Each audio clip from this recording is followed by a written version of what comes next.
And joining us here on the WashU Sports Network is baseball coach Pat Bloom. Coach, how are we doing today? Oh, we're doing well. We're doing well. Thanks for asking, Chris. Coach, first thing, today's opening day was supposed to be opening day for the Cardinals. Such a big day in the city of St. Louis and no baseball to watch today. Yeah, I mean, like so many other things in life right now, it's just surreal, isn't it? That we don't have an opportunity to watch the Cards or any other big league teams here take the field. And I think that with along with March Madness, I think that opening day is also kind of one of those days that makes you really feel like spring is here, and that we got count down the days till warmer weather and summertime and all that. So yeah, we all miss it. Obviously, love the Cardinals here in St. Louis, and I had a couple other guys I was hoping that were going to be in the big leagues this year. George Zimmerman, obviously, but also a young kid named not so young anymore, but JP Fireeisen with the Brewers. We were hoping he'd break through, and so yeah, definitely different type of feeling right now.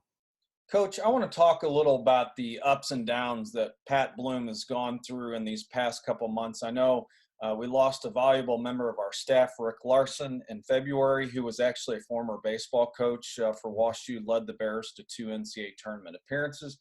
February 19th, you welcome Bode Bloom to the Bloom family, 7 pounds, 12 ounces. And when you sent the email out to the staff, you said, thankfully, he does not have his daddy's hair. Tell us about Bode and how he's doing. Oh, Bodie's doing great. He and my wife are both doing well, and it's really something to be able to witness the changes that seem to happen every day. And yeah, he definitely does not have his daddy's hair, which is a good thing for sure. And he came out with a full head of hair, and he's just got such a great personality, and he's full of energy, and just we're just so blessed to have him in our lives, and a real silver lining to be able to spend so much time with him now, and watch him grow and see all the little milestones. But getting back to your initial piece there about Rick Larson, I mean, just want to say a few words there. I mean, Rick was someone who was from my hometown, Toma, Wisconsin, and he really had known the family, and our family had known his family for many, many years in a lot of different ways. And Rick meant an awful lot to WashU and our athletic department. But yeah, he was a baseball coach, and played baseball at Wisconsin. And he was a guy that, even though he's an athletic trainer, I felt like he always had looked out for me when I had gotten to WashU. And so it was a tough time, very tough time. And to say that things were a roller coaster during those weeks was extreme understatement.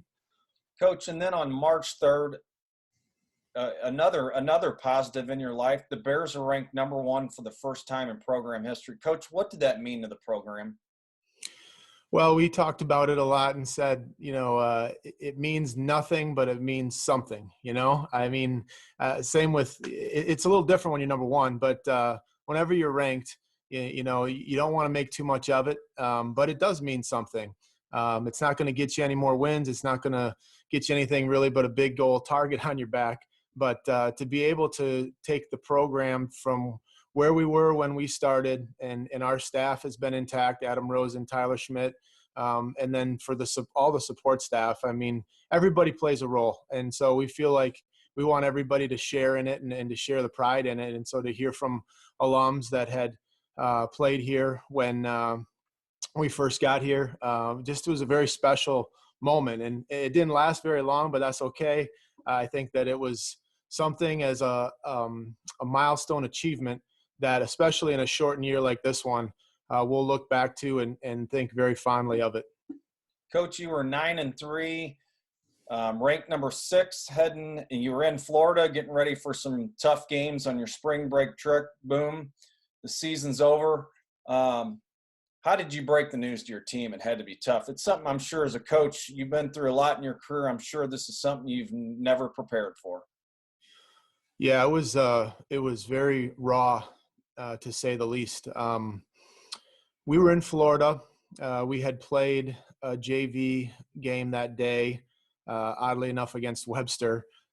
Travel all that way down there to play a team down the street. But we'd played Webster, and things down there were just, everything was changing by the minute.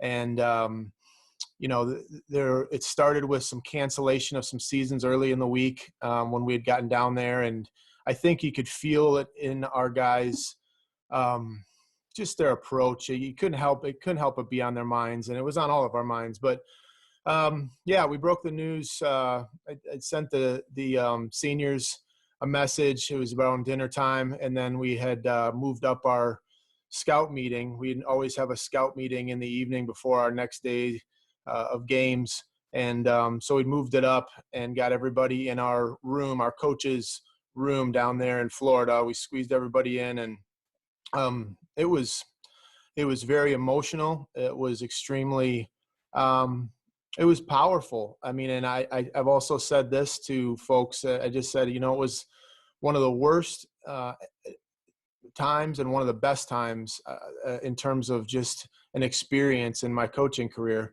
Obviously you're devastated for all the players, and especially the seniors. But yet at the same time, to be able to witness the genuineness of emotion and just the care and strong feelings that were expressed by so many in the room. It's something you'll never forget. And just still, you got a sick feeling in your stomach a little bit because you think about all that's been invested.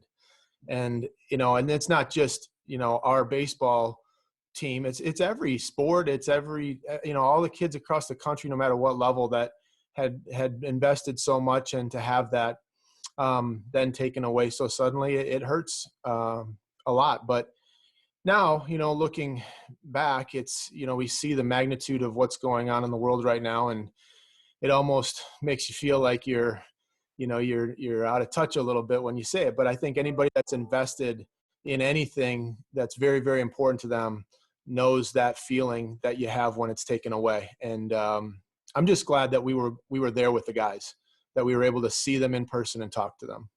Coach, a great offensive start. Defense was playing well. You were throwing the ball well on the mound. What you like about this 2020 WashU baseball team that got you excited to come to work every day? Well, I think first and foremost, we felt like from top to bottom, I mean, across the board, we had guys that were bought in and were committed to the program and doing things in the way that we really felt they needed to be done. And that, to try to build a program, I mean, it's easy to come in and say, oh, we won our first year, we had good kids. But, to be able to say that we felt like everyone was bought in and committed and really working hard for the things that we want to be about as a WashU baseball program is saying something. And I think that, it started there. We had a really good group of seniors, 8 strong, and 4 captains that were very instrumental to the leadership of our program, not just in season, but out of season, with all the restrictions that exist in Division III, that, your players have to lead the way and have to set a great example. So they'd worked tremendously hard, the whole team, and we were ready to go. We were deep on the mound. We were deep positionally, and thought that we could attack you a lot of different ways. We slipped up a couple of times there right before spring break, and then had a loss on a quick turnaround there. But otherwise, we were getting guys healthy on the mound, and we felt like we had a lot of pieces that were necessary to go and compete at a high level. Sounds great. Coach was really looking forward to seeing you guys. It was a great start to the season. The last question I have for you, Coach Bloom, is obviously it's hard with so much going on in the world. It's hard to gather any positives through all this. And like you said, that moment in the room with you guys was a hard moment, but it was also a very powerful moment.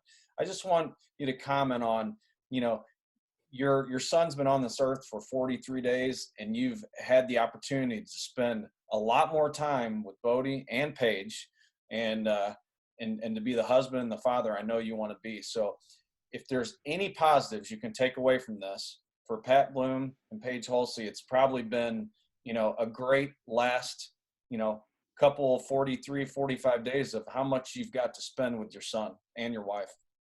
Yeah, without question. I think that, I mean, I know that we've found so many silver linings and just counted our blessings even more now that we've had all this time together, because we realize in our profession that that's not a given, and you're accustomed to a lot of times to juggling your time together and figuring out how to make it work. And I think that especially with our young son, to be able to share these moments is something that is, I mean, it's hard to describe. It's just it's a total life changer, and I'm so grateful to have that opportunity now. Obviously, the circumstances surrounding why we have these opportunities to reflect and really dig deeper into family are very tragic, and they're, you feel for all the people across the world that are suffering right now.